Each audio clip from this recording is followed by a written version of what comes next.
Hello everybody, sorry if I don't get in here spot on time. It takes me a little while to set up. Everybody ready to go? Little bit of a change of our normal plan, if we have something that we can call normal yet. Instead of starting with a quiz, I'm going to spend the first part of this class talking about how to write a memo and talking about how to structure a memo, what happens. Because I can't help myself, I am going to talk about what a lawyer in a law firm expects of a junior practitioner when they write a memo. And I want you to replicate that. We call it authentic assessment in the trade. So I want you to try as hard as you can within the confines, and I'm going to point out where the confines are, where the things are that you will need to do in the academic sense, so that you can do as good a job as you can, because the way I see it, I only care about what you learn.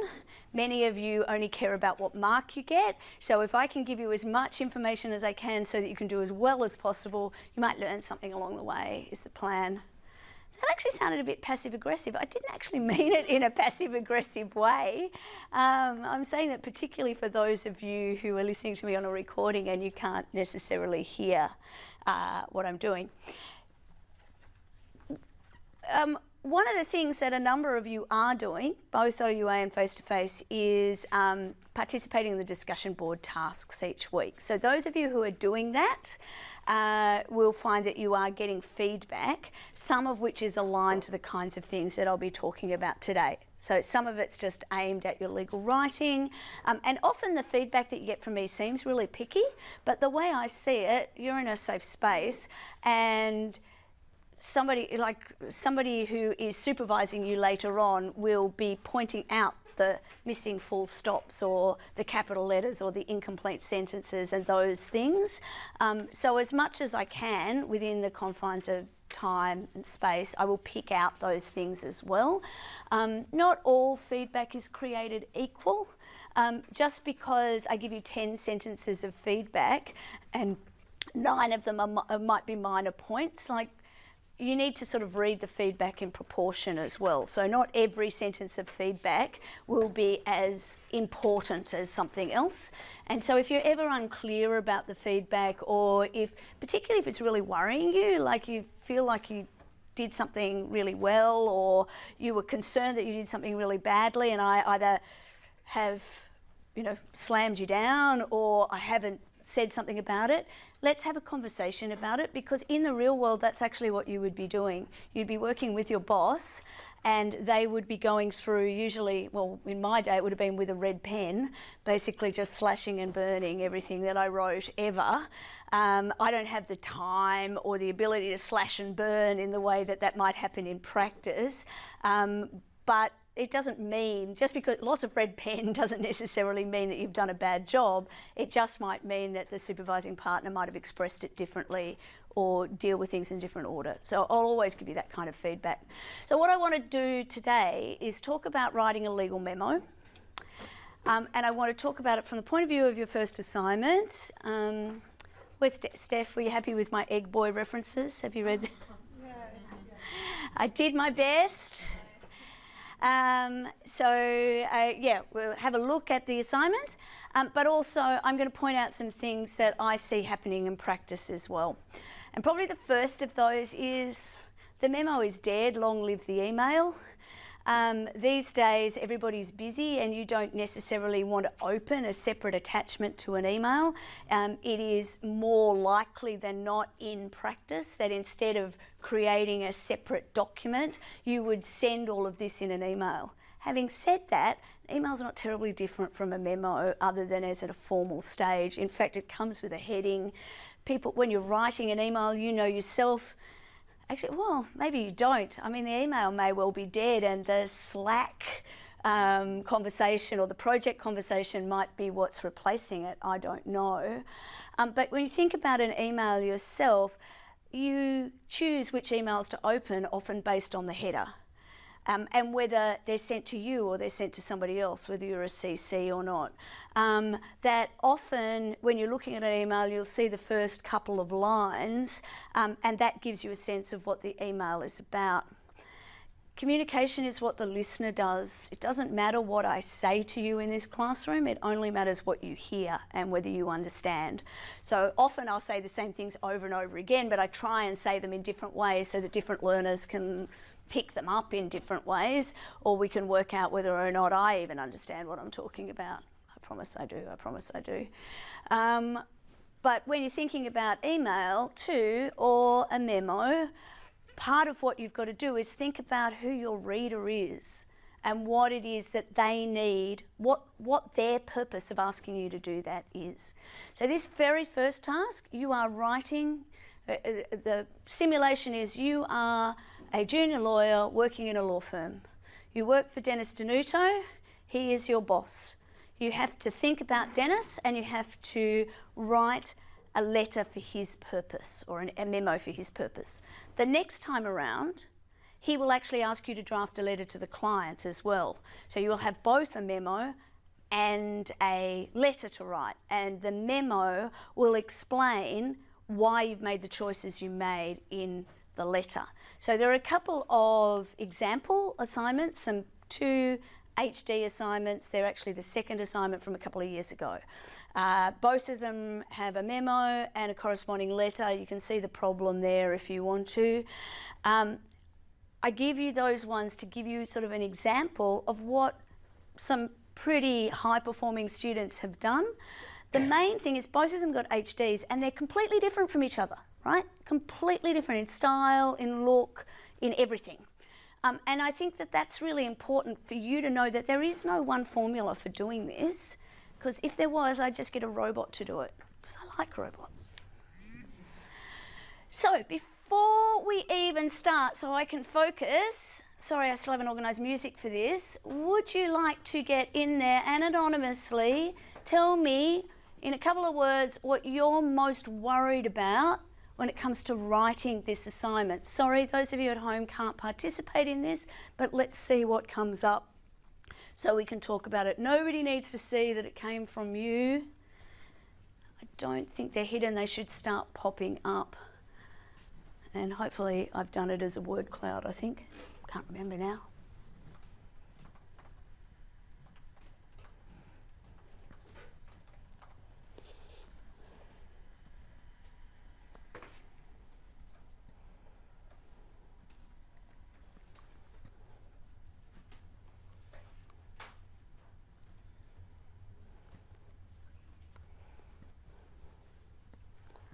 Everything's getting the same sort of weighting at the moment. It's kind of cool how it does that.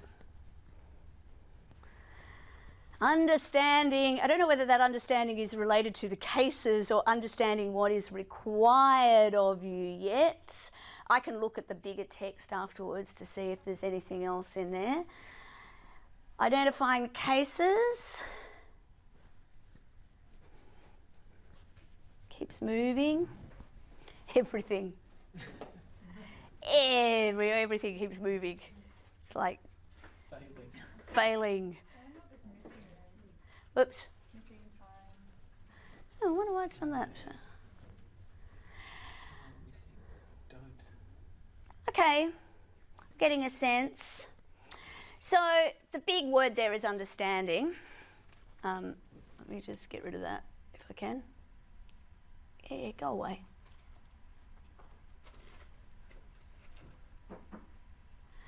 So the big word there is understanding. There's a couple of different things that we can talk about as we go.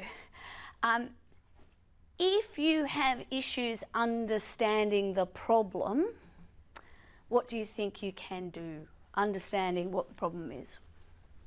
What resources have you got available to you?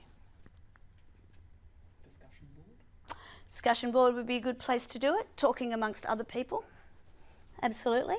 You can, by the way, I don't know if I should admit this or not, I find it very difficult to work out how to be alerted when you guys put things on the discussion board. There's stuff in Canvas that says your tutor will come back to you regularly and get back to you within 48 hours, and that would happen if I know that you're in the discussion board, and I do check them, but I know I have missed on a number of occasions. If you are waiting for me, send me an email, and we can circle it back to the discussion board.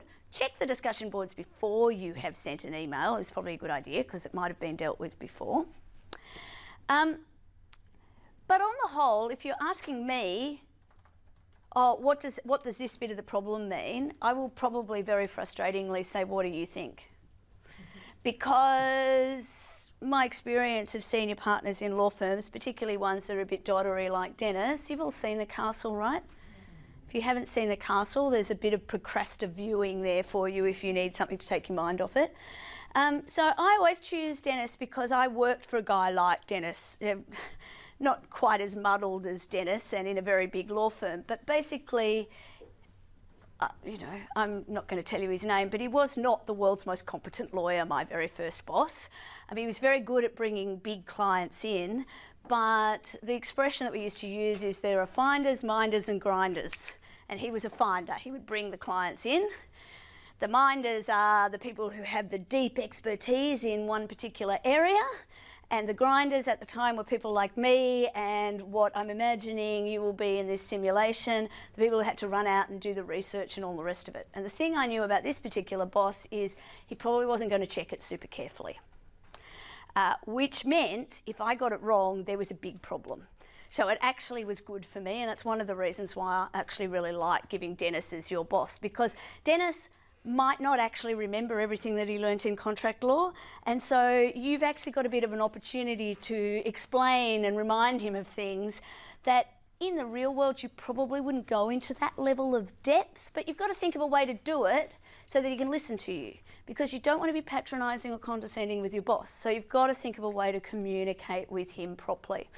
But the thing is too, he doesn't know what the facts are. He's left you the file and you've got the file there. So if you're wondering, does this mean A or does it mean B, you are probably going to need to make some assumptions. Okay, so you will need to think about the assumptions that you need to make and what the consequences of making those assumptions might be. So I don't want to deal with the specific problem because that would be unfair, but if we think back to those of you who did the Zeta and Susanna problem, there was some language in that problem that said that Zeta offered to sell the kitten in an email. Now we now know, because we are 4 weeks into contract law, that offer is a technical legal term and that it has a specific meaning. And so some students who were doing that particular problem assumed that an offer had been made and that that it was technically an offer as far as the law is concerned. Others, and I suspect that this is the better path to take, said, well, we don't know if it's really an offer or not, but given that it's a pet shop, it's quite likely that it's an invitation to treat, that it's some sort of email. We don't know if it was just sent to Susanna or if it was sent to many customers. We just don't have that information. So we would need to ask those questions. And if it was technically an offer, then ABC. And if it's not an offer, then DEF. Okay? So when you're making assumptions, make the sensible assumption. Work with the sensible assumption, the thing that you think is most likely based on what your issues are, but then say what the consequences are. So if you've made an assumption, and if it's right or wrong, you still continue with the same analysis, then you might also be asking, is this assumption particularly important? Do I really need, is this an important fact? Do I really need to go deep here? But if you've got an assumption where, when you're filling in the gap, the answer might be different, then it's prudent to tell Dennis that the answer might be different, or what additional information you might need, or whether you need to read something more, and if you were going to read something more, what you would be looking for. So, for example, there's a standard form contract referred to in the problem that you have. You don't have that contract. you can't tell because Dennis has gone fishing whether or not he even drafted it in the first place. You just don't know. So you're going to have to make some assumptions, but it would be prudent, I think, to think about what those assumptions are and to think about what questions you would ask before finalising the advice.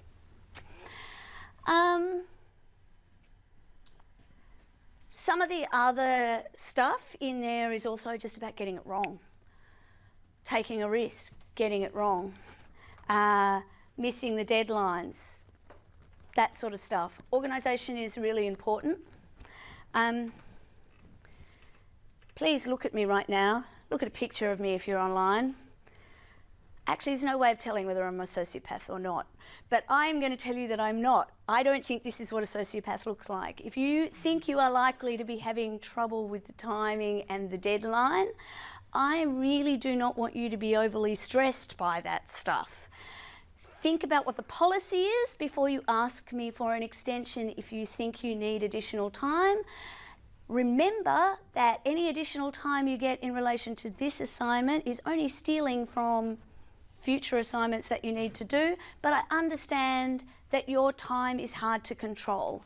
Don't be shy about asking for some extra time. Pick your teachers in relation to that, but if you need extra time, I would rather that you asked me and let me give it to you than you submit it late. Provided it's not just because you didn't get around to starting it until the last day. You know, I think we can find a reasonable way of doing that. And it is hard to balance your time. And this is what we call formative assessment. Part of the reason for you to do it is so you learn something from doing it. And you can't learn if you're in a state of panic.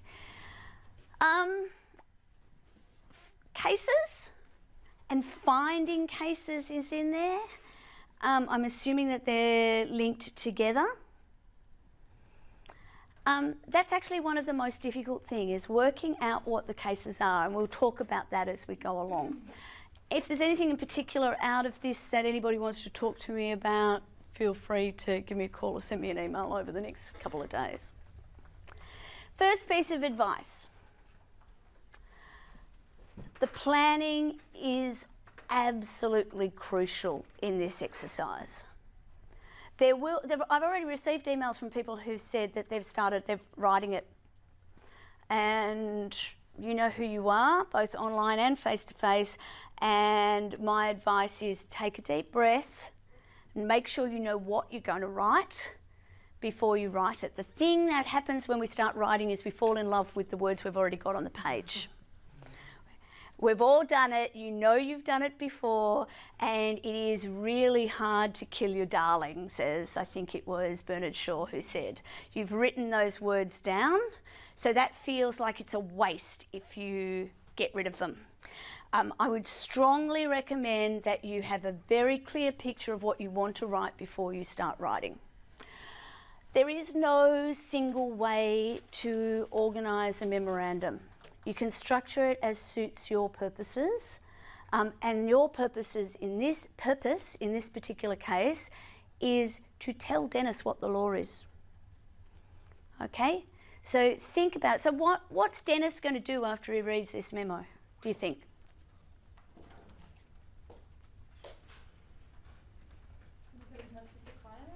Probably will. Most likely we'll ring the client and say, mate, this is awesome, you've got a really good chance of going ahead, or I'm sorry, but we think it'd be a waste of your time and money to pursue this issue. Or something in between.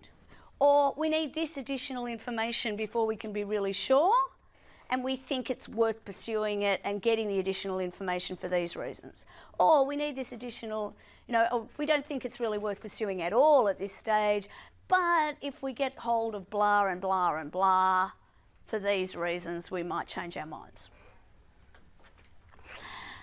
So think about it with any memo or email or, spoiler alert, legal communication at all, possibly even including essays that you write.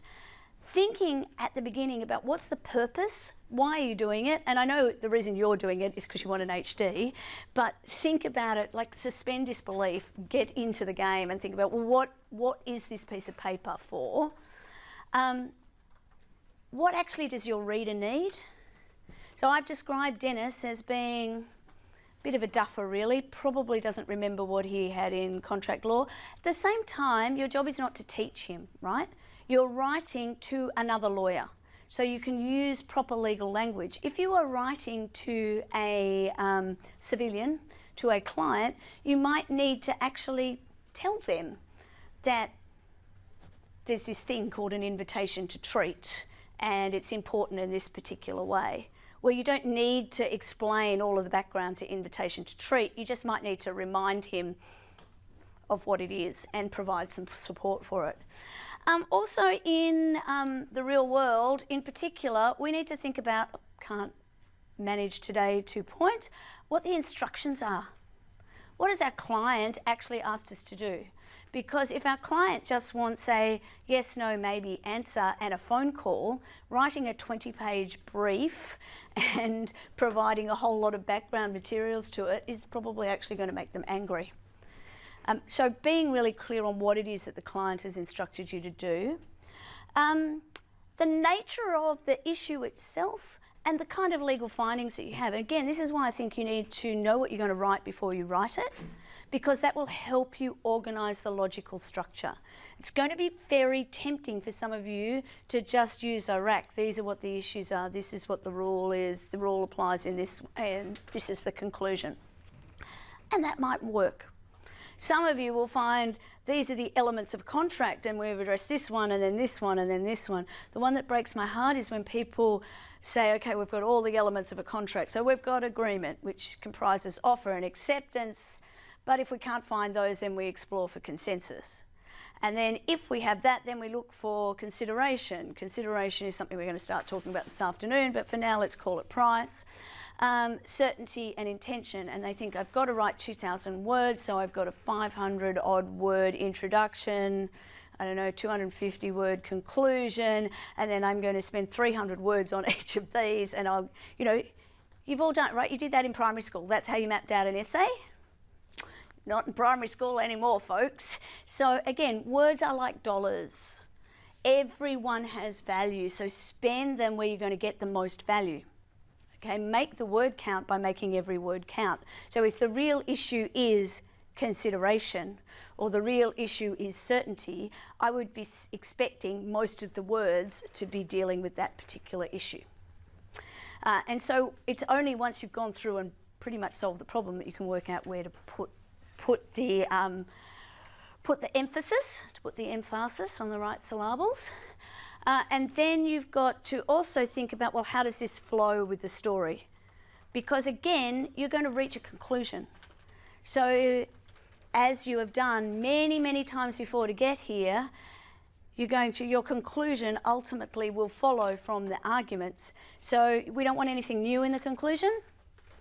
And the reality is, if there's stuff in your arguments that aren't relevant to the conclusion in any way, question whether or not they're important to be in there. Doesn't mean that they're not valuable for you in your revision, but question whether they need to be there. So think about the plan. So that you know, these materials draw very, very heavily on some materials that I have prepared and run with junior lawyers in large law firms many, many times. So I've just repurposed stuff that I use in industry for you guys and added the bits on the top about assessment. So that's the focus. Okay, no magic to getting started at all. A memorandum should set out at least these things: who it's to, who it's from, when it's sent, what file it's on, you can make that up if you want to, and the subject matter. In law firms, that subject matter is really important because that's the filing cabinet look. When you're opening the file and you're flicking through, that subject matter is how we work out whether or not that's relevant or not, because people are moving fast. Same if you're sending it as an email. Getting the right subject is really important. So think about that. It does deserve a little bit of thought. Do you need to have a table of contents? You got a word limit, so you need to think about that. Why do I like a table of contents sometimes? I think it adds a really nice discipline to working out, well, what the organisation of your writing is. It provides a kind of plan, and it makes it much easier for your supervising lawyer and slash the person who has to actually find the things that are in the rubric to mark to see where the things fit. Let Bill Gates generate it for you. I'm assuming most of you will be Word or Office users. You do know you can get full suite of Office products for no charge through the university, and you can use those. If you don't know how to use headings to generate an automatic table of contents, to use automatic numbering and things like that, now is the time to learn that. Because these are actually the tools of your trade. You will not get additional marks for being good at word processing, and you may feel that it is beneath you, but at the end of the day, the Office products are the tools of our trades, and if you don't like writing, you are probably doing the wrong degree, no matter what kind of law you want to be involved in. And the days of the legal secretary who will actually take dictation and type things from you are well and truly gone. What things or resources does the university offer to help you with that? Lynda.com, that's lynda.com, available through the library, now owned by LinkedIn, but has courses on just about anything. I've checked today, they have courses, online video courses in how to use Word. And again, I know you got plenty on your plate, but there is no additional charge for those things, and there is real value in learning how to do it. From a point of view of presenting it, if your memo is more than about 10 pages, a table of contents is a really good idea. Your table of contents, though, really probably shouldn't go over a page. It should have the main headings. But using headings wisely makes sense, and spending that little bit of extra time to make sure that the heading isn't on one page and the text is on the next page also helps. So even though, frankly, I'll tell you, I don't print any of them out. I do all of my marking online. Not everybody is the same, but I do it all online. But particularly in the firms, older lawyers will print everything. And if you've got a heading at the bottom of the page, they will miss the stuff that's following. And really, you need to communicate to me in the way that makes it as easy as possible for me to see the brilliant stuff rather than me picking on the little things, would be my advice. So, guts of the memorandum, what do we need to start with? A section at the beginning, it might be called background or introduction, it might be called executive summary, is a really good idea. Think about it yourself. If you're going to get a really long email about something or a letter about something, having a couple of paragraphs up the front that tell you what it's about, what the conclusion is, what you have to do next, is really helpful. For me, reading them, when I know where you're going, it's a hell of a lot easier for me to get through them. A good executive summary will really put your reader at ease as they're working through. Some would say that this is optional, that we should go deep in straight away. In practice, an executive summary is being looked for all the time. I did a major project last year with an international law firm around communications with their clients, because they were really asking the question, the letter, the memo, do we still need to do them? How do our clients like to communicate with us? And it was sort of top end of town stuff. It wasn't dealing with the kind of client that Dennis is dealing with now. But the research showed some really interesting things. Like most people these days, their first touch with legal advice is on their phone. So what they want is to be able to see the broad answer. A general counsel, and look, and I was talking to people with a legal spend of $50 million US at a year or more. So they were spending a lot of money. But if a GC gets a piece of advice, she or he wants in less than 2 swipes to be able to know, who am I going to forward it on to for the next step. Can I send this straight to my board? Can I send it straight to the internal client? Or do I need to send it to somebody else to read it more deeply? So again, 2 swipes I think is a really good way of thinking about it. Can you have a summary at the top that is brief, concise, precise, and tells your reader what they need to do next? It's a challenge. One of the best ways to do that is to write it at the very end. It might be that you've pulled everything else together before you actually refine or finalise that piece. By the way, I feel like I'm sermonising here a little bit.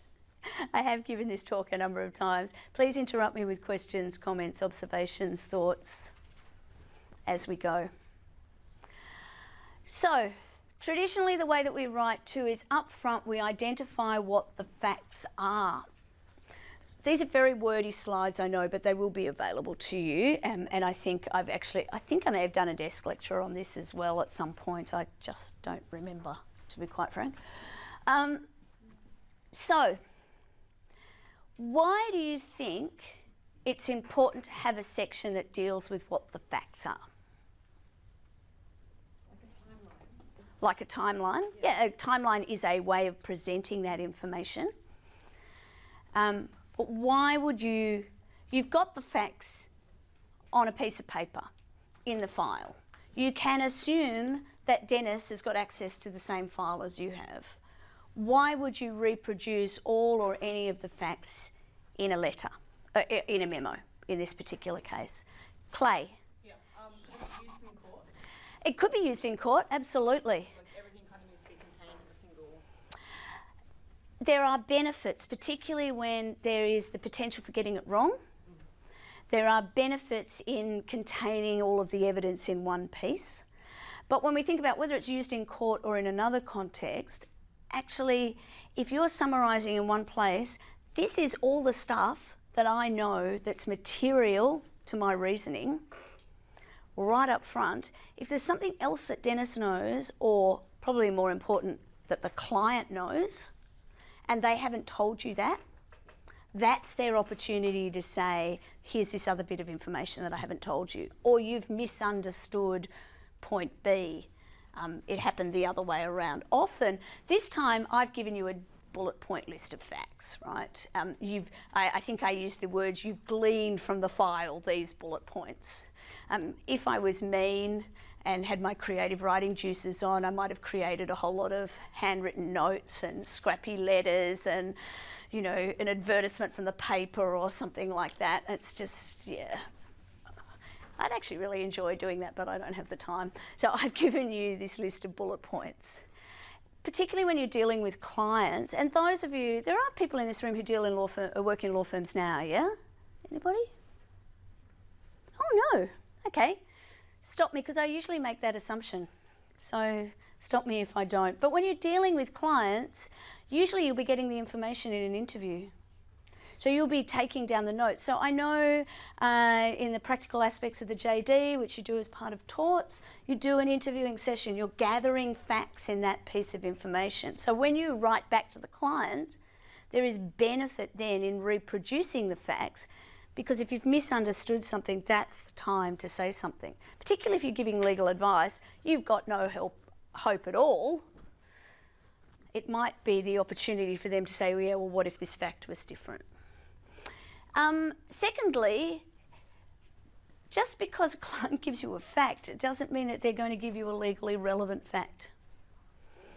And so part of this exercise of identifying the facts is actually summarising what's actually relevant to solving this problem.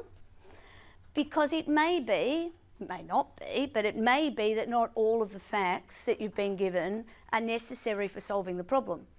And it might be that you don't have all of the facts that you need to solve the problem.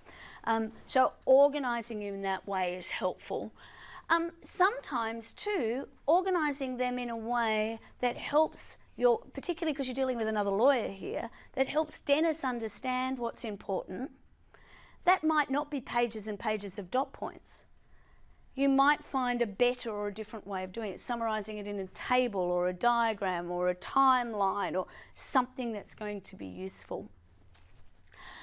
If there is a disagreement or uncertainty about the facts, then you should say so.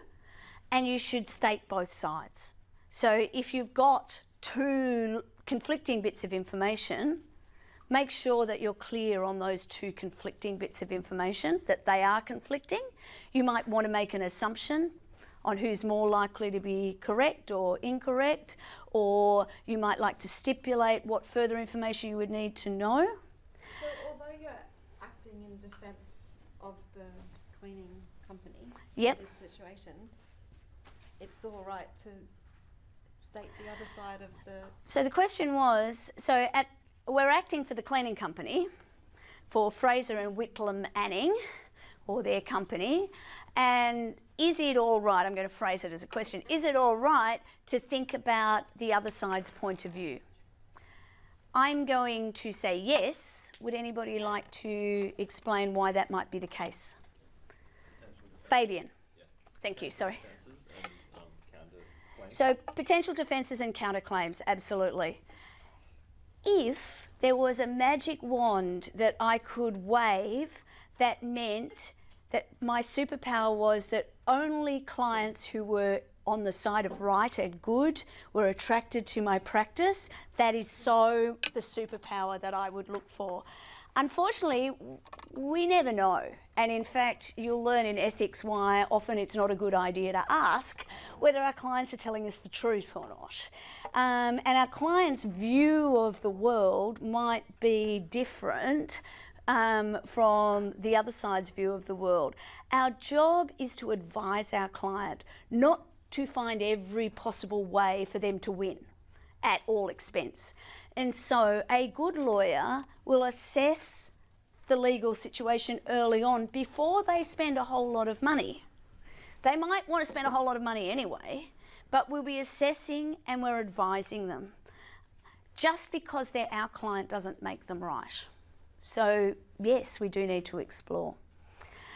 So in this particular case, you can assume that Dennis has provided you with the facts, knows everything in the bullet points. So you don't need to produce everything. You can incorporate them by reference. So you can say, I've read the file. Having said that, you might want to pick out the most material things or where you've made assumptions so that he can understand. Assumptions, I keep talking about them. Traditionally, people often have a section that says facts and assumptions, or these are the facts, these are the assumptions. The trick with assumptions is to be clear on why they matter. So you might assume that Whitlam Anning is taller than Fraser. You might just imagine them that way, and if you want to, you might actually put an assumption there, like I assume that Whitlam is that little bit taller and, you know, more likely to answer the phone.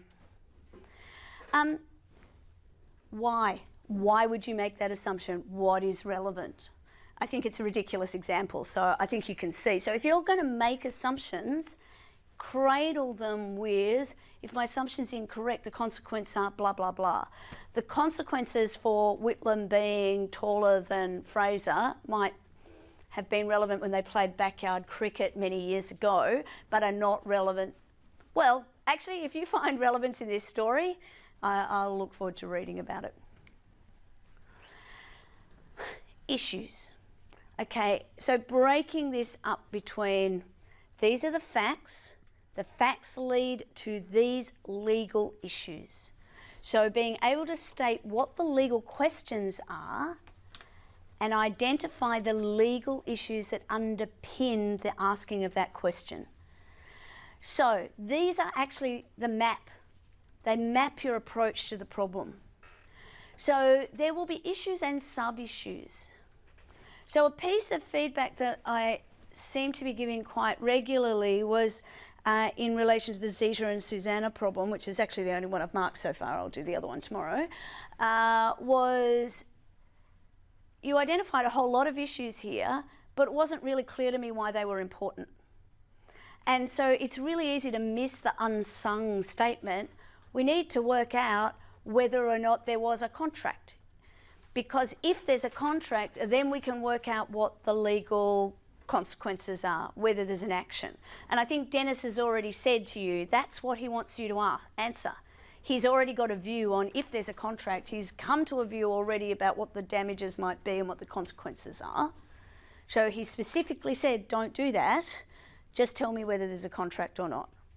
So actually saying, I need to explore whatever it is, offer, consideration, certainty, whatever. And look, you know I'm not mean. So it's going to come down to the stuff that we've covered in class. So it's going to be offer or an acceptance agreement or consideration maybe. That is really our key issues here. But it might be that you see a certainty or an intention issue, and it will not hurt you if you find them and you identify them. Just be careful to make sure that you support that with the research. So break down, identify what the issues are and why they're important, break them down into sub-issues, present them separately. So again, think about the way you structure your paragraphs. One idea per paragraph. A topic sentence is a really helpful thing, and deal with the pivotal issues first. So this is an approach that I use for sorting out the ideas. I just tried to sort of draw it up here. Think about using different, as you're reading the problem, identify things as you see them. This reminds me of that case. So what I've done here is I just use green post-it notes for cases.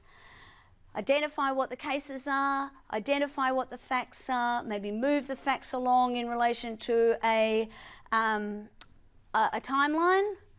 Then think about what the issues are and think about how the cases relate to those issues. Again, it's like it's a messy way of doing it, but unless you do your planning first, you're going to keep writing. You will run out of words before you get to the end, and the planning is really important. So sort by relevance, or collect first, then sort by relevance. So here, actually, I think this is probably just my cleaner version of that same thing. Actually, once you're thinking about the issues, once you've actually got your issues and you've dealt with them in the timeline, think about words, like I said before, as dollars. Spend the value where it's necessary. So a great way to think about how to organise the complexity is by just actually lining up your issues and think about how complex or nuanced is this issue, as opposed to how easy is it to deal with. And then think about the issue in the context of this particular problem. And I find by organising them along that matrix, then I get the most significant, the most complex issue that is high up. That's where I want to be spending most of my time. If I've got a little issue down here that is not particularly complex and yeah, it's relevant but not super relevant, I don't want 800 of my words on that. But if I've got an issue that's up the scale here, particularly if it's complex and nuanced, then I want to be spending my time dealing with that. Billy? Will. No, Billy. Will. Okay. Where you've got potentially quite a complex issue and you've decided that that's where I want to spend the focus of my writing, but that discussion relies on acknowledgement and discussion of prior simpler issues. Yep. That doesn't mean that that complex bigger issue needs to be still discussed first. It just means no, it means, well, you've got to scaffold it. So that's why I'm suggesting planning. So the question was, just in case you didn't hear it, I'm not sure if it gets picked up on the recording, is if you've identified there's a big issue, the key issue, but in order to even understand what that issue is or to articulate it clearly, you need to deal with some smaller issues. Does that mean that you deal with that big issue first? Now, it might be that you've got to think about your structure, because your structure helps with your communication. And you'll see in a lot of the legal tasks that there's 25% or less of your mark goes to how well you write and reference. Honestly, I reckon that should be a bigger percentage, because words are the craft that we use to do our job. And the reality is, out in the wilderness, you will be judged by the quality of your writing, because your ability to actually understand the law, once you're actually in the firm, won't be questioned. Even though that's the hard thing to do. You know, when you lose a client because you spell their name incorrectly, or give them the wrong name entirely, or you do something like you write to the client and refer to people on the other side by familiar names, which makes them think, oh, they like the other side better than they like me. Or you get their ABN wrong. Like stuff that actually doesn't require any brain processing at all, but signals to them that you don't understand their problem or that you don't care about them. Because actually our job as lawyers, a lot of the time, is actually just taking a problem away from a client and solving it for them. And it's often the biggest, nastiest, most upsetting thing that's ever happened to them in their lives. And so being able to write and communicate is really important. But it goes without saying that you can already do that. But some of the things that will happen along the way is, like, I cannot give people a distinction or a high distinction in the writing element for these assignments if you don't reference properly. Like, it just becomes impossible for me to do that, even when you communicate absolutely brilliantly. And getting the writing right, it's hard, but it is really important.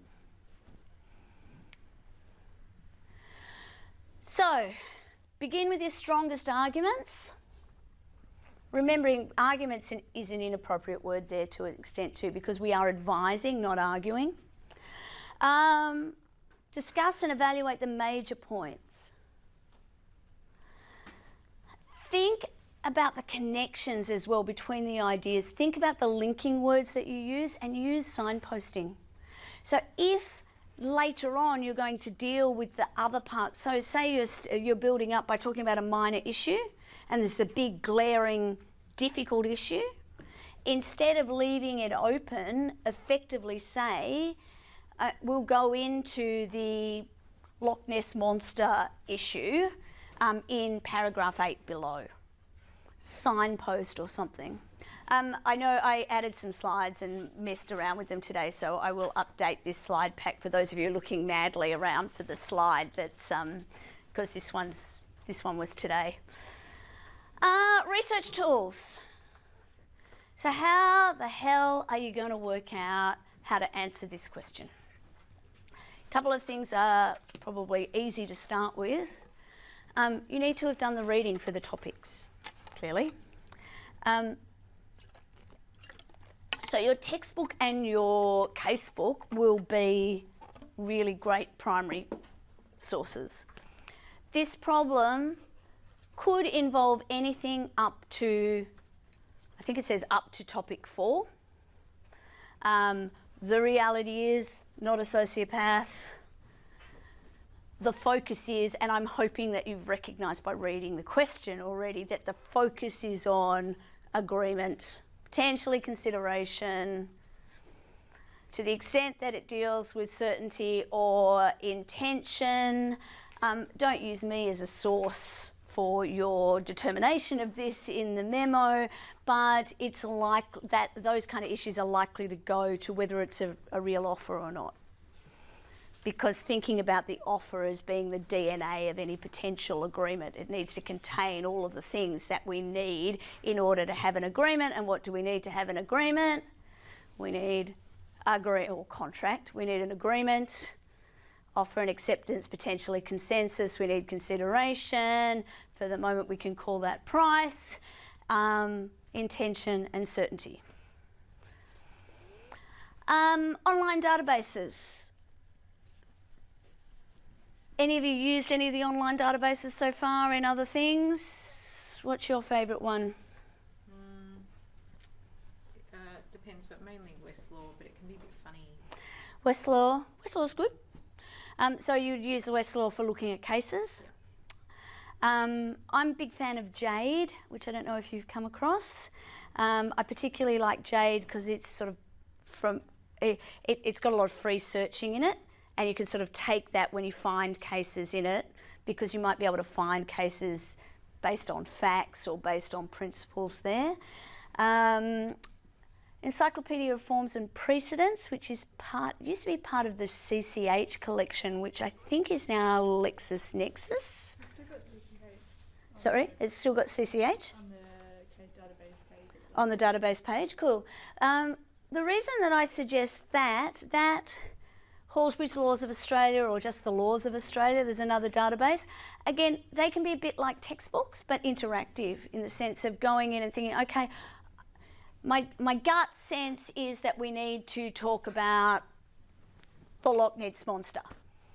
Let's just pretend there was the Loch Ness Monster principle. So you've got this principle of law in your mind. You can go in, you can look for that, you can find the chapter. You can read some stuff about it that might augment the textbook from there. There will be links to cases. You can move back that way. So again, early days, and what we will be doing, in fact, the lovely Stephanie here is organising, we will be doing a Research Ninja Masterclass in week, it's 23rd of May, is that right? 29th of April. 23rd of May, 29th. Yeah, I picked the date and I still don't know when it is. But that's okay, I'll be there, it's in my diary. I actually think there's real value in doing it. I know you want to do it beforehand, you do this assignment, but actually you have the experience of trying to research, and then we can actually have another look at it and tip it upside down. But again, spoiler alert, because I do the same things over and over again, you can probably search through the YouTube channel that I have and find recordings of previous versions of that if you're really desperate for, you know, some of my wisdom. But frankly, I think my wisdom is pretty limited and that you guys should just have a go at trying to research. So, getting to the conclusion. As you've noticed, or you might have noticed, I've put executive summary here because this is often, I think you write those things together. So this is your precise and concise summary of the answers to the issues you've identified. The trick with this is don't just repeat everything that you've said, but don't add anything new either. Okay, so if we start with, you know, Dear Dennis, thank you for giving me the Loch Ness Monster file. I've worked through the analysis, I have the facts, and sadly the Loch Ness Monster does not exist. Point 1, point 2, point 3, point 4. Then, as a consequence of points 1, 2, 3 and 4, you can see that the Loch Ness Monster doesn't exist. Like, there shouldn't be anything new, you don't need to explain it again. If you're finding that you do need to explain it again, go back up and tidy up the work that you've done above.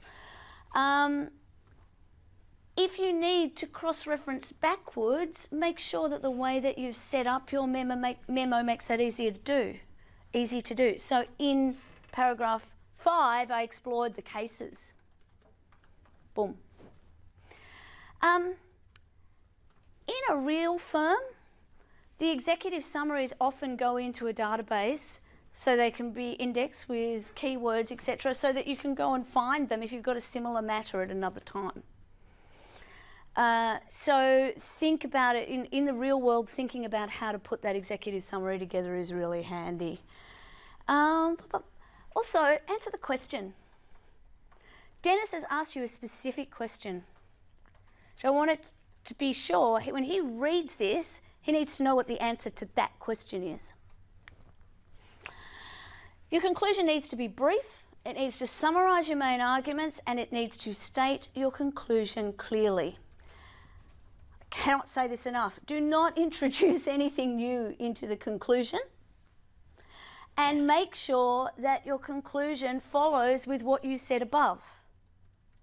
It's one of the reasons why we write it last. So if you started with, thanks for the Loch Ness Monster file, I'm really looking forward to going and meeting Nessie at some future time. Point 1, point 2, point 3, conclusively Loch Ness Monster does not exist. That doesn't make any sense. Again, so what you say at the beginning needs to flow through. That's why the planning is so important. If you need to refer to legislation, and the fact I have this on the slide does not necessarily mean that you have to refer to legislation, but you might. If it's critical to your conclusion, if there is, section 18 of the the Australian Consumer Law is the key section and you've examined all of these cases around it, make sure you set it out verbatim, word for word. If it is longer than a page, think about attaching it as an annexure. Often, again in the real world, your boss will want to be reading your analysis and have the section next to them or the relevant provision of the case, whatever it is that you've been unpicking, so they can sort of A, B, says this, do the words actually reflect that? How does that work? By the way, particularly if you are struggling with word limit, and many of you will be, and in the sense of trying to get it down to the number of words, not up, is usually the problem that people have. Footnotes, appendices will not are not counted. So you can give me a word count that doesn't include the footnotes. That doesn't mean that you can put all of the extra bits that you want to in the footnotes. Be careful with the footnotes. And don't just give me all of your working out. The appendices and the footnotes should add value, not just be a way of you showing me that you did this work and you went down the track and then you decided it wasn't relevant, because I believe you. All right, so when you're working through the issues, your job is to predict how a court would likely resolve the issue and apply the law to the specific facts. One of the proofreading tools I often recommend is go back and read each paragraph and ask yourself honestly, does this paragraph help the reader understand how the law applies to this specific case situation, these specific facts? Does it advance answering this question? If the answer is no, particularly when it's a great little summary of the law, that's okay. Copy out that, cut and paste that little lovely summary of the law and put it into your notes somewhere so that you can use it when you're revising for your exam. And then amend that paragraph to specifically advance your reader's understanding of this problem and this scenario. Make every word count. You are predicting what you think a court would do. You are not a court. You are not writing a judgment. So that would be kind of fun. You don't get to decide what the answer is. You are advising your client what you think the answer is likely to be. So again, getting the wording right to think about it as giving advice is really important. Pick leading cases. Extract your advice from the leading cases. As interesting and as relevant as some cases before tribunal members at VCAT might be, they are of less weight than cases from the High Court. Your uncle, who is a lawyer, who has a very firm view on what the answer is, will be very, very helpful to you, but actually has less credibility than a tribunal member at VCAT. Okay, so when you refer to anything, any statement of what the law is, I want you to support that with something and then rank it. So if you make a statement about what the law is, then ideally you support that with a primary source. So in the case of law, that is a leading case. If you haven't got a leading case or you can't find one, then you might go down the hierarchy. If you really can't find anything and you want a secondary source, peer-reviewed secondary source will be better. Now, mostly secondary sources in law is when we're doing critical analysis, when we're thinking about what the law should be or how academics have criticised the law in some way. But there will be, particularly in contract law, where there are some principles that are just so ancient we don't really know where they come from.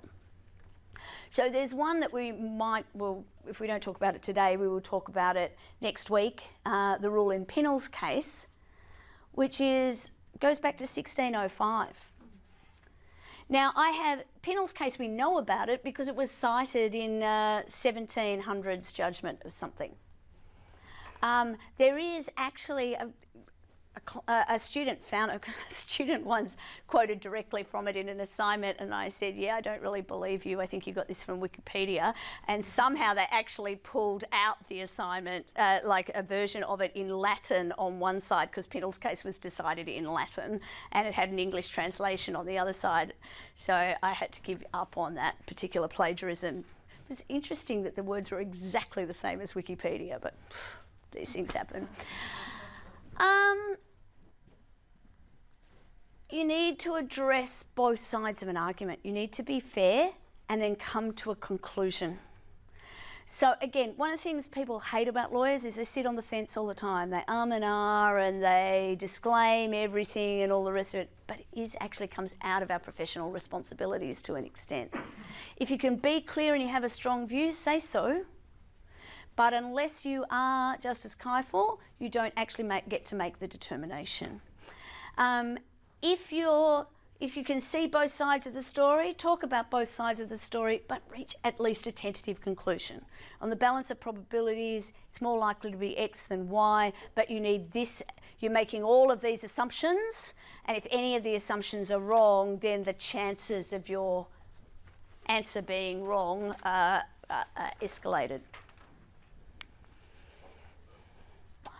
I want to understand your reasoning. Don't just jump from, in order to have a contract we need to have agreement, which comprises offer and acceptance, consideration, let's call that price, certainty and intention. In this case, there is no, I can't see any intention, therefore no contract. Might be perfectly right, but I need to know why you can't see it. What would intention look like? What sections of the facts are leading you to that conclusion? Analyse the issues separately. I've talked about signposting, logical and consistent headings. Think about your reader. If time, logistical or other practical constraints force you to rely solely on secondary sources, say so. In the real world, in an assessment, that is a really dumb thing to do. So you need to look for the primary sources, you need to look at the cases. But if you get a call from your boss at 8 o'clock in the morning and I need to know broadly what the position is on this by 9 o'clock, sure, use a textbook, but just say, I've only looked at the textbook, or I've only looked at Wikipedia, or whatever it is. Always, and I know I've said this a couple of times, but it's important, identify pertinent missing information and, as a consequence, any outstanding issues. Again, before you write, you've planned everything, pull out the rubric and have a look at the assessment criteria, right? I have made it as clear as I possibly can to give you an idea of what awesome looks like. So have that fresh in your mind when you start writing. And then ask yourself, at the end, have I answered the question? Research. Now, this task, AGLC 4 doesn't necessarily require one, but in this task, Dennis has specifically asked you to give him a reference list. And all of the assignments I set specifically ask for that reference list. Why? Because the first thing I will ever do when I am supervising a lawyer is look to the reference list, because I'm going to ask myself, did you look at the same things I would have looked at? Because I think then, because dirty little secret of the law. In law school, if you get something 80% right, you will get a high distinction and you will be a hero. In the real world, you get something 20% wrong, your boss gets sued. So The other thing about in law school, when I ask you a question, I already know the answer. In the real world, I don't pay people to answer questions when I already know the answer. I only pay people to look at questions that I don't know the answer to already. So when I'm looking, I want to go to the reference list, because the first thing I'm thinking is, did they look in the same places I would have looked? Or what new places that I didn't think of have they looked? So I'm getting a sense up front of how likely your answer is to be correct, or at least on the right track. So I think it's a really good habit to get into, to have your reference list. The other thing is, when you're writing and you're planning, keeping a reference list makes it so much easier if you're scrolling around at the end to try and put your footnotes together. Because if you keep a record of everything that you look at, it's so much easier to find that. How do we do that? Sorry? How do we do that? How do you do it? It's all sorts of different ways. So EndNote you can use for free. If you know it's an investment of your time, but it's a good way of keeping a database. I'm a big fan of a free piece of software in the cloud called Evernote, which many of you might have used. You can scan, you can write things down. It's got really good memory over it. If you pay, I think it costs about $40 for the paid version, and then it even searches inside your documents to find things. But if you make a notebook, and OneNote, which is the Office product, is a very similar sort of thing. You can make a notebook for each of your assignments and just write the citations down at the very beginning. It's a good idea to make sure that if you think you're going to quote something, to actually have the correct quotation. Speaking of which, all of this stuff runs through Turnitin. Really interesting thing, Turnitin doesn't play nicely with AGLC. So one of the things that will happen is, if you are quoting verbatim from a case or a piece of legislation and you do it appropriately within AGLC 4, then if it's 3 lines or longer, you will have it indented in smaller text and you will not have quotation marks, which means AGLC just thinks that you are pilfering it from somebody else, and it will increase your similarity score. So there is an art to us in reading those similarity scores too. Sometimes we have, like that is just some algorithm, just doing that. We will look at how it actually works. Make sense? Again, in the real world, even if you didn't use them, identifying helpful websites and those other sources is really useful, because, again, everybody starts with Google. Like, I'm not going to pretend I start with Google. The problem is, if you finish with Google, all it's going to do is help you get started.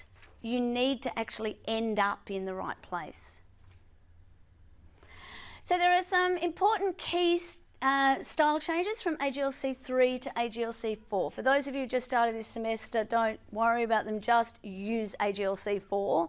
For some of you who started last semester, you might need to just have a look at that. There's a document on the Melbourne University website which has AGLC 4 in there. One of the things that students found most difficult to do was the above N, below N, footnote business, and below N and IBID and when to use which and all the rest of it. A lot of that is a lot easier under the new rules. So go and have a look at how they're different. There's also, they've made it a little bit more consistent with the real world too, around how short titles are used. So using the short name for a case, so long name the first time round. We've got some abbreviation rules. Have a look at them. My tip, I believe that you would have got a copy of the AGLC in intro. Some of you will have 3, some of you will have 4. My tip is put the PDF on your computer, thinking, okay, I'm looking at my footnotes now. Control F or Apple F, whatever it happens to be, find footnotes, flick through and see what the rule is and have a look at the example, see how to use it. Control F4, I'm citing a textbook. Go and have a look at what the textbook actually, what they say to do about textbooks, or a website, or a form and precedent from the library or a database or something. Just check them all until you get used to it. Because, again, everybody will tell you this, the real world doesn't use AGLC 4 at all, only academics use it, but at the moment you're academics, right? And that's actually one of the rules, and you need to learn how to use it. And it does my head in that I have to penalise people. It's the only time I feel like I'm penalising people is in relation to referencing. By the way, I have a very Catholic view of marking. Some of you, there's always some of you, it's never just one, there'll be some of you who'll come to me and say, I lost marks for blah, blah, blah. Don't fool yourself, you did not lose marks, you just failed to get them. We do not start off with 100 and lose a mark for everything we do wrong. You start with 0 and you get marks for the things you do right. The only thing, there are a couple of things that I cannot tip you into the next section, particularly referencing. So if you do not reference properly, then I cannot tip you into, I just can't give a distinction or a high distinction in relation to your writing if you do not reference properly. If you do not reference at all, I in fact cannot read it. So if we have an academic integrity issue, then I cannot actually deal with that. Oh, geez, I'm going quite late, sorry. I'm almost there. Having said all that, the form matters. But what you will really be rewarded for is the substance of the work that you do. There's nothing on this slide I haven't said. Appendices I've talked about as well. They're optional and they're pretty much rare, particularly for this first assignment, but you might find that you want to put a flowchart or piece of legislation in. Language. Active language. A lot of you are going to try and sound clever, and you're going to do that by using passive language. You're going to use words like herewith and therefore art thou, or goodness knows what. Actually, modern lawyers use active language. They use short sentences, they are clear, they use headings. So again, statements like I believe this, or I feel that, or I think this, actually you're writing it, it's not cited, we know it's your opinion. Be active, be clear. A little bit of advice there that's really useful for an assignment. I don't want to see that you're still investigating the issue and you'll get back to me in 2 weeks. Like, I'm going to be reasonable. Plain language, I particularly like this quote because in some ways it's exactly the opposite of what it is, what it says. Avoid legalisms. Latin phrases, abbreviations and other legalisms are the badges of legal writing. However, they are commonly redundant, usually pretentious and invariably unnecessary. When legalisms punctuate a paragraph, readability suffers. Like lavish capitalisation, frequent exclamation marks and underscoring for emphasis, legalism serves as crutches when plain English would nicely suffice. The addition of supra, arguendo or inter alia rarely amplifies a thought. Okay, citations we've spoken about, just get them right. Do what you can to get them right. Avoid strings too. A couple of things that I see happen a lot at the first assignment is those of you who come up from a humanities background, depending on what process you use for citation, are often not used to using footnotes.